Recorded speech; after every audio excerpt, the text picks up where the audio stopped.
Rookie wrestlers, there are 5 things you must master during your apprentice phase to ensure you are ready to level up. We're counting all 5 of them down next.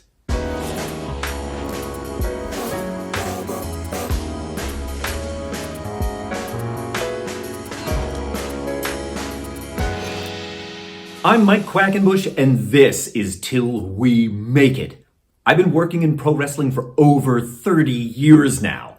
I've worked in front of the cameras as a pro wrestler, referee, ring announcer, and commentator, and I have also worked behind the scenes in wrestling as a promoter, booker, agent, coach, consultant, and a lot of other things too. And I bring the sum total of all the experiences that I have had, and I serve it up right here to you on Till We Make It. If you're down with that, what are you waiting for? Go ahead and join the Till We Make It tribe.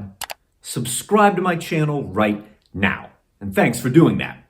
Today we are counting down the 5 things rookie wrestlers must master before their apprentice phase is over. And in many ways, without mastering them, you aren't ready to level up. That next phase of your career is still out of your grasp. So I want to work our way from number 5 up to number 1, which I understand is how countdowns work, and make sure that we touch on and lavish a little extra attention on those things in the countdown that I think are not being talked about enough. Without any further ado, let's get counting down.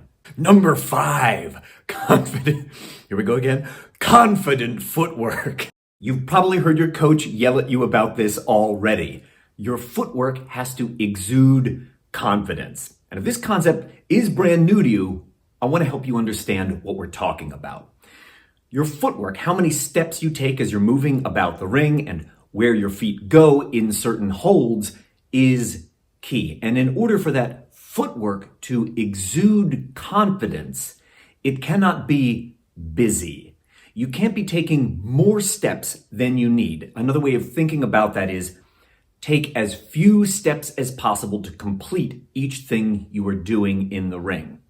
So if you happen to grab someone in a wrist lock, but while you are holding that wrist lock, you happen to be taking all these additional steps instead of standing straight and confident while your opponent is trying to work their way out of the hold, that very busy, very nervous looking footwork creates the appearance that you don't know what you're doing, you don't have any confidence, or maybe you need to go to the bathroom. One of these things is what that busy footwork conveys.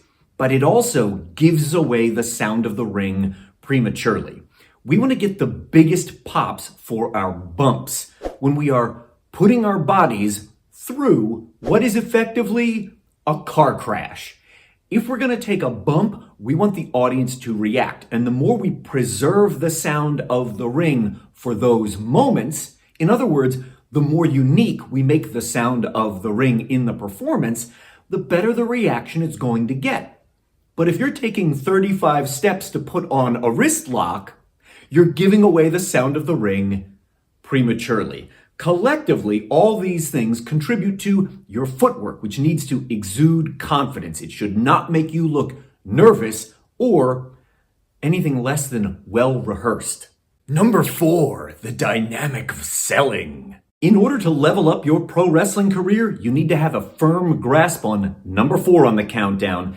It's this particular dynamic of selling. And the dynamic I'm referring to is the difference between how a babyface sells and how a heel sells.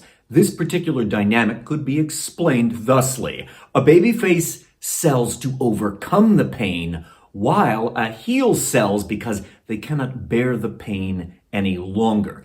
This is a fundamental difference in thought process that has to inform how you perform in the ring. It has to inform the way that you emote or sell to the crowd. If you are a babyface, your selling has to communicate to the crowd that you are trying to overcome the pain and persist. Whereas a heel sells because they cannot bear the pain any longer and they want it to be over. This changes the way matches feel when you get it right. When it's wrong, everything feels the same. And the delineation between a babyface and a heel becomes less clear to the audience. You're also less likely to get that emotional buy-in without properly demonstrating that particular dynamic, the difference between a face and a heels selling. Some of my very favorites to watch for ideas and inspiration.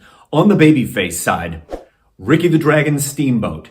Sami Zayn when he's working as a babyface, of course, Manami Toyota. And to flip the pancake over for a second, some of my favorite heels to study.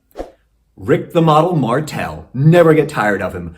Jim Breaks, great UK lightweight wrestler Jim Breaks. And the late great Eddie Guerrero. Number 3, own the structure.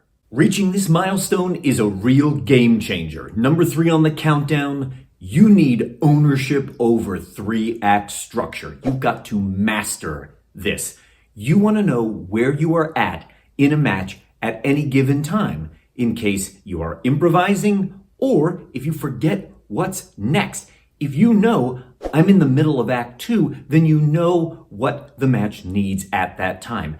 If you don't understand the structure and what each piece has to accomplish, you won't know what to supply in that moment. If you feel like you've not yet achieved mastery over 3-act structure, or you're looking for a fresh perspective on wrestling match structure, I would like to recommend 2 of my 10 books.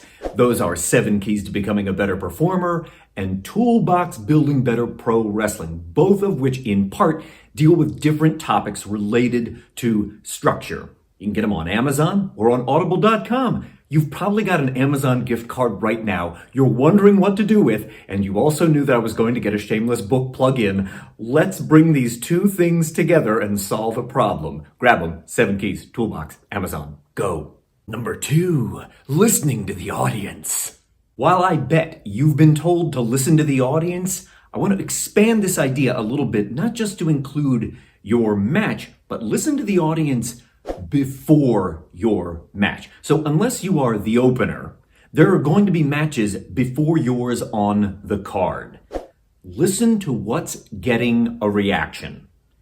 If the audience is not reacting to any comedy spots, but your match has 3, it might be an indicator that your performance needs to be retooled. That's not a fit for this particular audience. If you're paying attention to what it is that they are enjoying and reacting to, you can course correct your own performance. And of course, you need to be listening to them while you are live in the ring. If the audience wants to see more hope out of the babyface throughout the heat, they're gonna let you know, as long as you're paying attention. Number 1, all 3 theatrical tools. This is the one that can make or break a performance. You need to be using all 3 of your theatrical tools throughout the entire match, not just in part. So if you've been kicking around the Till We Make It channel for a little while now, you've probably heard me reference the 3 theatrical tools. They are your facial expressions, your vocalizations, and your body language. And all 3 of them have to remain active throughout the entire match. You can't, just as an example, the moment the bell rings, stop using your voice. You can't just suddenly become mute. And yet, there are absolutely wrestlers, I bet at least one watching this video right now, guilty of that exact thing. You're really vocal during your entrance, the bell rings, and then you turn into a wrestling mime. You don't make any more sound. Or, late in the 3rd act, when you're feeling a little blown up, suddenly you stop using your face to perform. It just goes back to a neutral expression because you are winded. But you have to keep all 3 of your theatrical tools active throughout the entire match.